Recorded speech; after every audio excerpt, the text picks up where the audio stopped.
चिरां जिल्लानि खुंग्रिं Vcdc नि सिङाव गुडविल प्रजेक्टनि गेजेरजों 10 किल'मिटार ब्लेक टप लामा लुफुंनो दिनै अन्थाइ खाम्फाखौ बेखेवदों। 14 नं चिरां दुवार बियाबनि सिङाव थानाय 100 बोसोरनि बारनाय खुंग्रिं ओनसोलनि दोंसे गोलाव लामा भुट बस्तिनिफ्राय सारागुरि जानानै सेलेखागुरिसिम थांनाय लामाखौ लुफुंनो दिनै बेखेवनानै होयो चिरां जिल्ला इउपिपिएलनि गाहाय नेतानि अमर सिंह ब्रह्मआ गुडविल मिशन बिथांखिनि गेजेरजों बे गोनां लामानि थाखाय अन्थाइ खाम्फाखौ बेखेवनाय जायो। फारसेथिं जुग जुग समनिफ्राय बे लामाजों हान्थिबोनाय ओनसोलनि रायजो राजाफ्रा मोजां खाबु मोननायखौ लानानै इउपिपिएल सरकारनिसिम गोजोननाय फोरमायदों। मख'नो गोनांदि बे अन्थाइ खाम्फा बेखेवनाय हाबाफारियाव 14 नं चिरां दुवार ब्लक इउपिपिएलनि आफादगिरि बिरदाव मोसाहारि आरो भुट बस्ति गामिनि गोबां रायजो राजाफ्रा बाहागो लादों। आं बयनिसिमबो खुलुमनाय जासिबाय। दिनैहाय जोङो 14 नं चिरां दुवार समाजनि सिङाव जोंहा खुंग्रिं प्राइमारिनि सिङाव बे बुहुर बस्तिनिफ्राय थांनानै सेलेखागुरि गामिसिम जे जोंहा 10 किल'मिटार जे मोनसे गुडविल मिशन बिनि गेजेरजों मोनसे जोंहा लामा जोंहा मावनो दिनैहाय अन्थाइ खाम्फा दिनै गायसननाय जादों।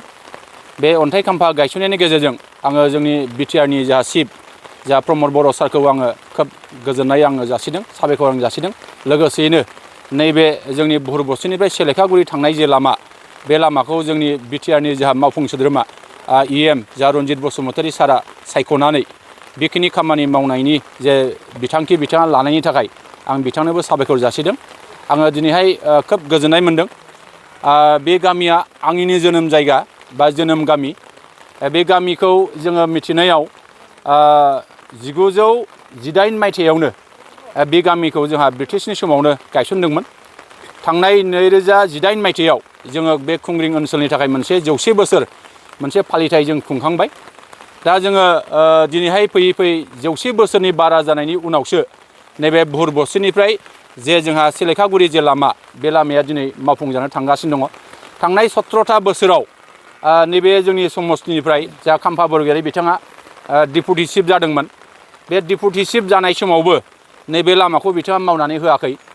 आरो बे गामियाव जोंहा बर' दङ, आदिबासि दङ, राजबंसि दङ आरो गोरखा मानसिफोर दङ। मोनब्रै कमिटिनि मानसिफ्रा बे जायगायाव दिनै रायजो जानानै दङ। दा बिथांमोना 17था बोसोराव बे गामिनि लामाखौ मावनानै होयैया खोब लाजिथाव होननानै आं सानदों, खोब दुखुनांथाव होननानै आं सानदों। दा आङो मिजिं खालामगोन नैबे 10 किल'मिटार जे लामा जानो थांगासिनो दङ।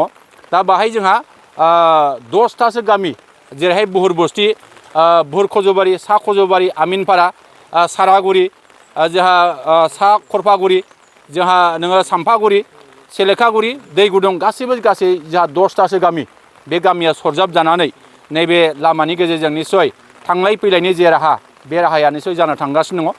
आरो जोङो मोनसे समाव खोनादों जोंहा नैबे लामायानो थांनाय बे 100 बोसोराव गुदिमोन होननानै जों सानदों।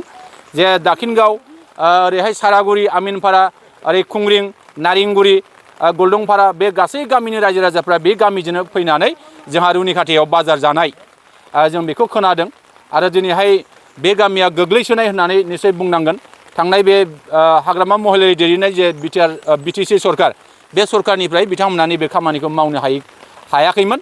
दा नाथाय जोंनि बिटिआर सरकार फैनाय लोगो लोगो, प्रमद बर' दैदेननाय सरकार फैनाय लोगो लोगो नैबे लामाया निस्सय जानो थांगासिनो दङ। आं बेखौल' रायजो राजाफोरनिसिम खावलायगोन, जोंहा नैबे लामाया 6 मिटार जागोन होननानै खोनादों। दा बे 6 मिटार लामा जानांगौबा निस्सय जोंनि लामाया दा गुसेब जानानै दङ। बे लामाखौ फुवारनाय जागोन। बे लामा फुवारनायाव जोंनि रायजो राजाफोरनि हा हुआ एसे एनै थांनो हागौ।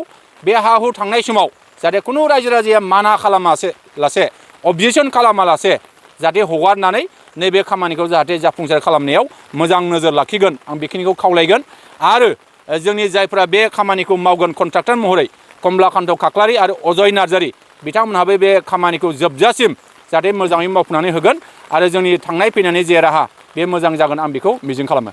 बे लामाजों हान्थामेला खालामनायाव दोंनैसो दालां दङ, गोबां दैज्लां समाव गोबां खस्थ'। बे दालाङाबो निस्सय जागोन। जोंनि मिथिनायाव नैबे बुहुर बस्तिनिफ्राय जिखिनि सेलेखागुरि थांनाय जे लामा बे लामानि गेजेराव गासै 29थासो दालां, बक्स कालभार आरो दालां ब्रिज दङ होननानै खोनादों। बे खामानिया थाबैनो मावजासिगोन आरो बे ब्रिज आरो बक्स कालभारा निस्सय थाबैनो मावजागोरनो हागौ बा मावनायनि थाखाय बिथांमोना थांखि लादों होननानै आं मिथिगौ। दिनै जोबोद गोजोनथाव बाथ्रा जे नैबे गोदोसोनाय खुंग्रिं ओनसोलनि जेनाखि लामा बे लामा 10 किल'मिटार गुडविलजों गुडविल स्किमाव बेखौ जोंनि बिटिआरनि EM मानगोनां रन्जित बसुमतारिया सायख'नानै बेखौ दिनै मावहोनायनि थाखाय दिनै अन्थाइ खाम्फा दिनै गायसननाय जाबाय।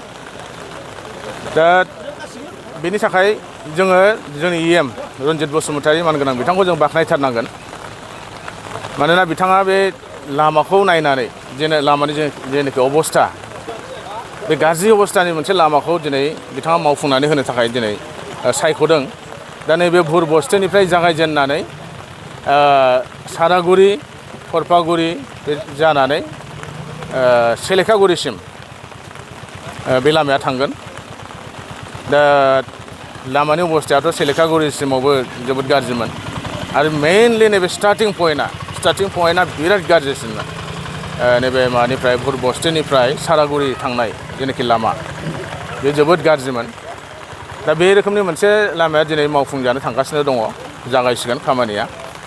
दा जोंनि रायजो राजानि थाखाय जोबोद रंजाथाव होननानै आं सानो आरो रायजो राजानि जेनाखि हान्थामेला बे हान्थामेलायाव जेनाखि दुखु खस्थ' मोनबोनाय आवगोलाव बे दिनैनिफ्राय बा नैबे लामा हानायनिफ्राय जोब्बाय होननानै आं सानो आरो रायजो राजा साफ्रोमखौबो बे हाबाखौ मोजाङै मावफुंनानै लानायाव जाहाथे मदद होलायलायो आङो खावलायो आरो कन्ट्राक्टर मानगोनां बिथांमोनखौबो जाहाथे खामानिया लामाया जाहाथे मोजां क्वालिटिनि जाहाथे मावनानै होयो बेनि थाखाय आं खावलायगोन आरो रायजो राजाफोरखौबो नोजोर होनो थाखाय आङो खावलायनाय जायो।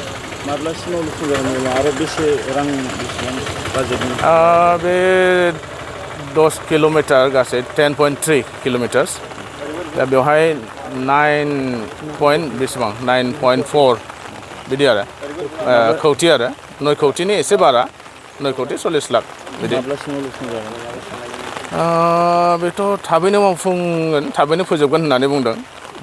बे मावनायनि सायावबो दिपेन्ड खालामगोन आरो कन्ट्राक्टरफोरनि मावनायनि सायावबो दिपेन्ड खालामगोन आरो जोंना EM मानगोनां बिथाङा थाबैनो मावफुंनांगौ होननानै बिथाङा बुंबाय थादों।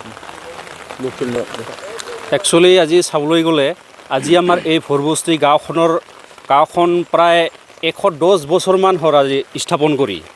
কিন্তু আজি 110 বছৰ পিছতো যিহেতু আমি আগতে ৰাস্তা বহুতবাৰ আমি আবেদন কৰিছিলোঁ কিন্তু পোৱা নাছিলোঁ। কিন্তু আমাৰ এইবাৰ বিটিআৰ চৰকাৰ হোৱাৰ লগে লগে আমাৰ ছাৰে এইবাৰ আমাক ৰাস্তাখন দিলে। গতিকে আমি নথৈ আনন্দিত হৈছোঁ। আমি ভৰবস্তি গাঁওবাসী ৰাইজে আমি বহুত ধন্যবাদ জনাইছোঁ। কেনেকুৱা সহায় কৰিব আপোনালোকে ৰাস্তা বনোৱাত কণ্ট্ৰেক্টৰ? আমি গাঁৱৰ ৰাইজে আমি মিলি আমি সহায় কৰিম যে ক'ৰবাত যদি মাটি অলপ ৰাস্তাটো যদি সৰু হৈ আছে সেই মাটিখিনি এৰি দিব লাগিব, নাইবা কাৰোবাৰ যদি অলপমান গছ কাটা যায় সেইটোও যাতে মানে এৰি দিব লাগিব। मोनसे गोजोनथाव खौरां 2023-24 सोलोंथाइ बोसोरनि थाखाय 11-12 थाखोनि गोदानै मुं थिसननाय लानानै फैदों बाक्सा जिल्लानि सालबारि बाजारनि साखाथियाव थानाय सेन्ट जेभियार्स इंलिश स्कुला। देग्लाय बोसोरनिफ्राय सेन्ट जेभियार्स इंलिश स्कुलाव आर्ट्स आरो साइन्स आयदानि थाखाय गोदानै फरायसाफोरनि मुं थिसननाया दायो सोलिगासिनो। बे फरायसालियाव मुं थिसननाया बेसेन नाङै जागोन आरो डेभेलपमेन्ट फिसा 1000, दानफ्रोमबो टिउसन फिसा 1500 रांखौ फरायसानिफ्राय लानाय जागोन। बेजों लोगोसेनो जायफोर फरायसाया मेट्रिकआव 90 जौखोन्दोनि बांसिन मोननाय आरो बिपिएल कार्ड थानाय फरायसाया बेसेन नाङाजासेनो मुं थिसननो हागोन। बबेखानि 80 जौखोन्दोनिफ्राय बांसिन नम्बर लानानै उथ्रिनाय आरो बिपिएल कार्ड थानाय फरायसाफ्रा मुं थिसननायाव 50 जौखोन्दो फ्रि जागोन। बेबादिनो उननि जौखोन्दो लानानै उथ्रिसारनाय आरो बिपिएल कार्ड थानाय फरायसाफोरनो रेहाय होनाय जादों। लोगोसे बे फरायसालियाव फरायसाफोरनि थाखाय हस्टेलनि खाबुबो दं। गोसो गोनां फरायसाफ्रा सेन्ट जेभियार्स इंलिश स्कुलाव 11-12 थाखोनि गोदानै मुं थिसननायनि बागै आबुं बाथ्राखौ मिथिनोब्ला नैबे मबाइल नम्बर 9954427791 आव थोंजों सुलाद लानो हागोन।